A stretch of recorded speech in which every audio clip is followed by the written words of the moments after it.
We have our namesake here at the Rich Eisen Show, Mr. Rich Eisen, joining us live from Cleveland, Ohio. Oh mio, oh mio, Cleveland, Ohio. Mr. Eisen, are you there? I am, sir. How are you, Ryan? Gents, everybody. I'm doing well. Rich, I'm doing brother? well. So, we're hearing all the rumors kind of one off here and social media and everything, but hey, they're on site. What are you hearing is going to take place tonight here in those first 10 picks? Apparently, the only thing that is 100% sure is Trevor Lawrence's first overall, and it's going to rain. Those are the two things that are one. It's one of those. It's not even. It's one of those Midwestern slate gray days where I don't see. You can't see very far in front of the window in front of you. But fans are still pouring in, and we're still going to put the Jaguars on the clock. And they built this huge draft hall right up against Lake Erie. So I'm already trying to figure out, what sort of line I could use that the picks that don't work out are the mistake by the lake. Right here in Ohio. And we're going to go in that draft hall, and all the draft tables are set up, and the commission's going to put the Jaguars on the clock at 8:00. And I guess now we need to look out for somebody who wants to hop into the top 10 because they think that Trey Lance or Justin Fields is going to fall.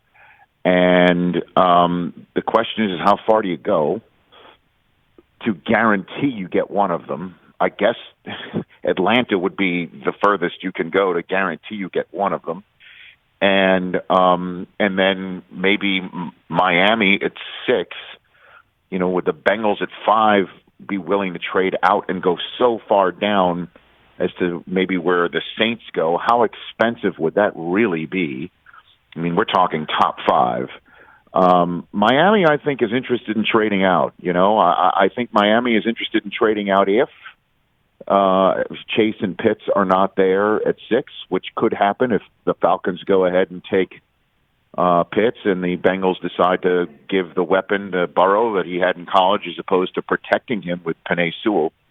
And if that's their choice at 6, I think the Dolphins trade out, and that's where somebody could trade in and potentially have a choice between Lance and Fields at 6. So if you're the Saints, you want to move into the top 10. How far do you have to go to make sure you don't move in for, wind up with a receiver? You know what I'm saying? Or how far do you go? And we're all assuming that they're coming for a quarterback. I wouldn't be surprised if they're coming for Pitts. That wouldn't surprise me either. Because if you remember, the Saints traded up into the first round of the draft in Philly, and we all thought it was for a quarterback. We thought it was for Deshaun Watson. We thought that's who they're coming to take, and instead they went and they took, I think, that kid Marcus Davenport, their defensive lineman. So we're all thinking, well, they're not happy with Jameis and they're not happy with Taysom Hill, so they're trying to get one of these quarterbacks. What if it's for Pitts? What if they fall in love with him just like everybody else? And a weapon like Pitts is put in the hands of Sean Payton with can't guard Mike and Alvin Kamara and Jameis Winston. I mean, you can kind of go to work that way. So it's a lot of intrigue and a lot of fun going on right here, right now. Yeah, Diana Rossini just sent out a message about how they have heard from everybody, the Atlanta Falcons have, and as of now, they have not heard anything that they want to move off that spot, and Kyle Pitts is their guy at 4. I think the whole first round really hinges on what they do in terms of how far both Fields and Trey Lance, if those are the two left, fall the rest of the way.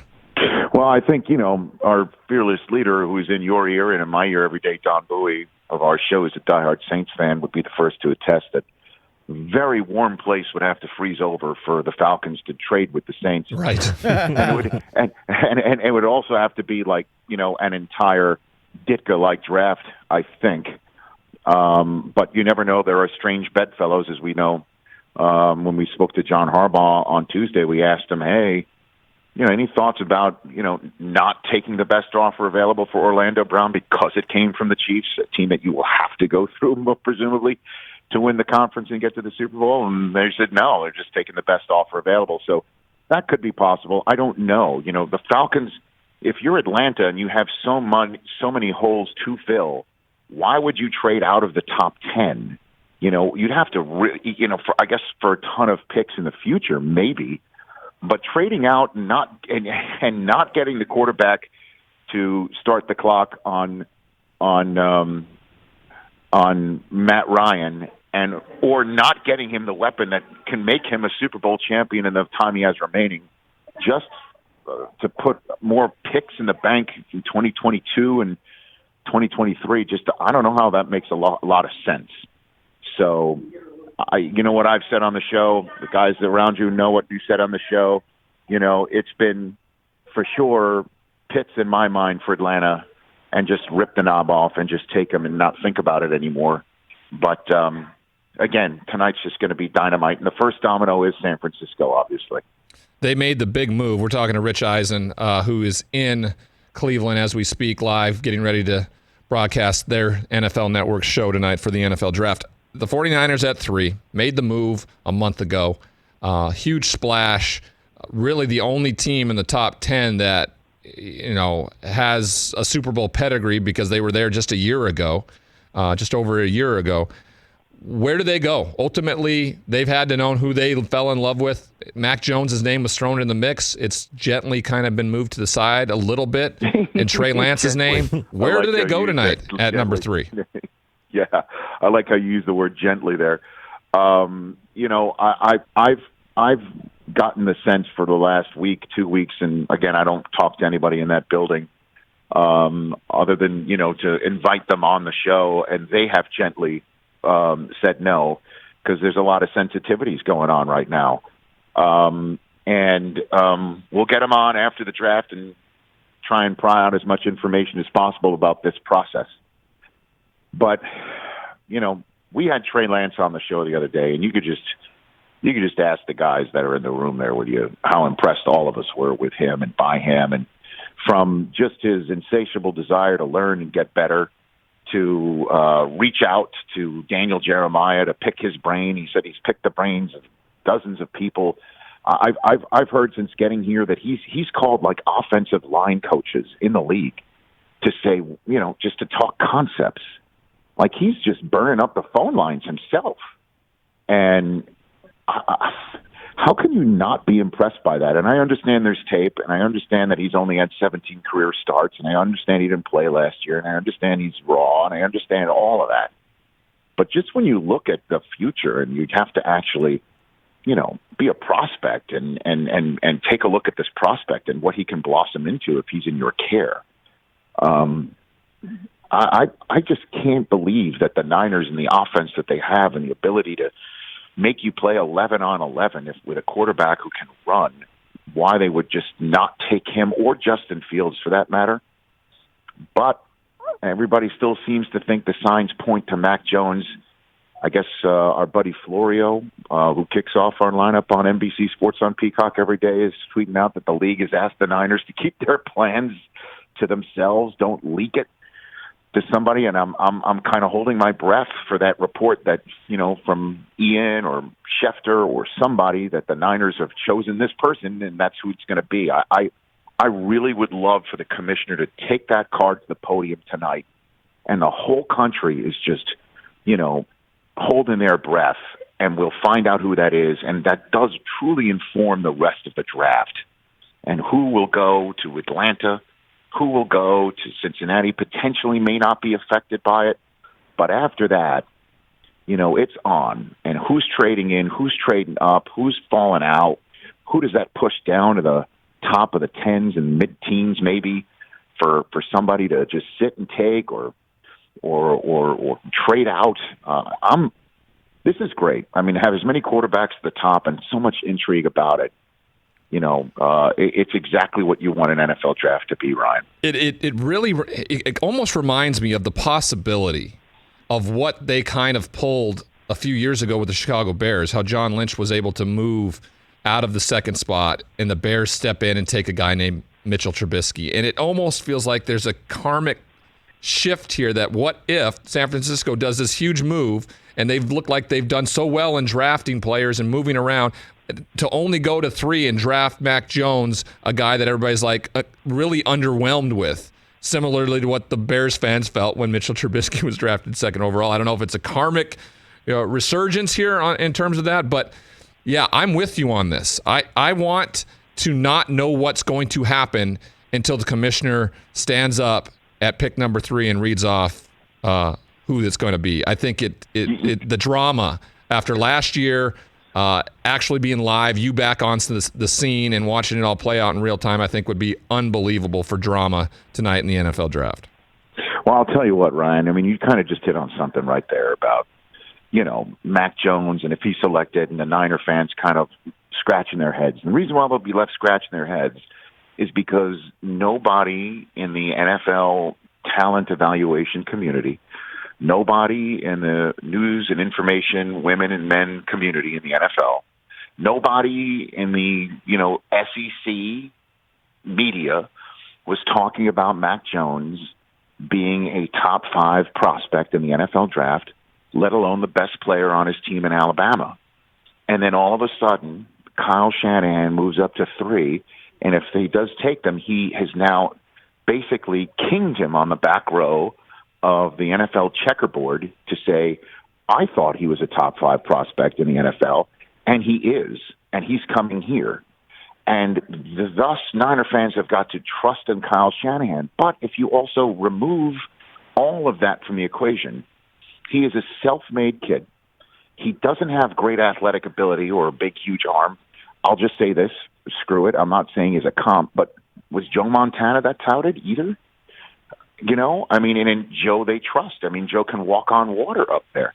If Kyle Shanahan thinks this is the guy and he's traded up for him, and also he's an Alabama national champion. If you say we're taking Alabama's quarterback, Tua went so damn high last year, why can't Mac Jones go ahead and be that? And then if you just strip away what's going to happen for my beloved Jets tonight, Ryan. Well, think about it. I want you just to. I love the way the loyalty you stay with the New York Jets. I have no choice, Ryan. It's in me. It's in my blood. My brother put it there years ago. At least I was smart enough to realize my championships had to come from somewhere. So I told my brother he could keep the Mets, and I took the Yankees when Chris Chandler played against the Royals in 1976. So at least I made that smart decision as a child. But with the Jets, just look at this. We're all in on Zach Wilson. Yes, you are. We've been told to be all in on. Well, because we've been told this. This is what we've been told. I've said it many, many times on the show. I'll say it one last time before he's an actual New York Jet. We didn't watch, and if New York fans and Jet fans didn't watch a single second of BYU football. They didn't tell, and we are all in on him. We are all excited. We are told he's an electric personality, even though he hasn't done any interviews before the draft. We are told that he has got incredible ability to throw on the run, to throw and anticipate, to actually run himself. But he's got all of this ability, and he's got a game like Aaron Rodgers, a game like Patrick Mahomes. We're hearing all this, and we are all the way in.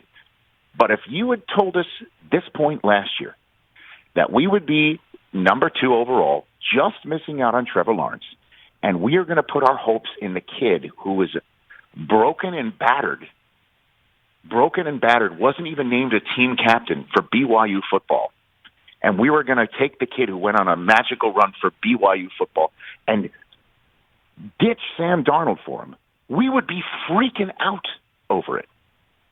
Freaking out. And I can already see Brockman across the way from you smiling because he knows it. He knows it. He gets it. He's in the AFC East, water skiing behind all those yachts behind 19 rings or whatever the hell Belichick calls his boat. As he pulls the water skiing Patriots fans in through that wake with Brady for 20 years. We're hoping that kid tonight is our Brady, our Mahomes, our Rodgers, our Russell Wilson. I could keep going on and on. But last year, if you had told us this is the kid you're going to put your hopes and wishes in, 2nd overall in the 2021 draft, we would be going nuts. It's just what we all believe as a fan base. We have no control over it. We just have to trust the brass. Niners fans are going to go maybe a little wobbly if it's Mac Jones tonight. And Jets fans, we are all the way in. Well, and, that's the way it works for all of us crazy-ass fans. Well, I didn't mean to kind of dampen the mood talking about the Jets a little bit. This is the way I talk, Ryan. And I'll tell you this. You want to talk about dampening the mood? Hey, Brockman, did you see who DJ had the Patriots taking in the mock draft last night? Did you see that? It's Trey Lance, right? Yeah. Trading up to 11 to take Trey Lance. Oh, yeah. And I pointed out on the air, Oh, Jets mama. fans will have 9 picks to celebrate the Zach Wilson choice. 9 picks. Because the minute Belichick trades up to take Trey Lance, if that happens, oh, baby, then you've got 2 rookie quarterbacks attached at the hip. The Patriots starting the one the Jets didn't choose. Yep. Could you imagine what that rivalry would be like twice a year if that happens? Oh, just buckle up. up. It would be insane. Yeah. It would be insane for about 5 minutes because systemically, and you've been a part of this, tonight may be the last time we'll actually have ever heard of Zach Wilson. I'm just saying. This ends tonight, Ryan. Tonight, he is the savior. It happens tonight. Yes. I am not thinking anything else. Good for you. That's what a true fan should be like. Have the football gods finally smile upon them tonight in the Cleveland Rain. I think it's about time something goes your way, Rich. I really do. So hopefully that is the case tonight. And with that, yes, we're going to send you on your way to do your job. Thank you, Thanks, my friend, for always supporting me and giving me an opportunity to be a part of this. This is so always much fun when I get to do See it. you tomorrow. We'll talk. We'll talk tomorrow after we know. Have a great time tonight, buddy. Have a great time, buddy. Have a great show. All right. Thanks, bud. Bye. That's our fearless leader, Rich Eisen. Hey, you watched all the way to the end. Thanks for that. Watch more right here.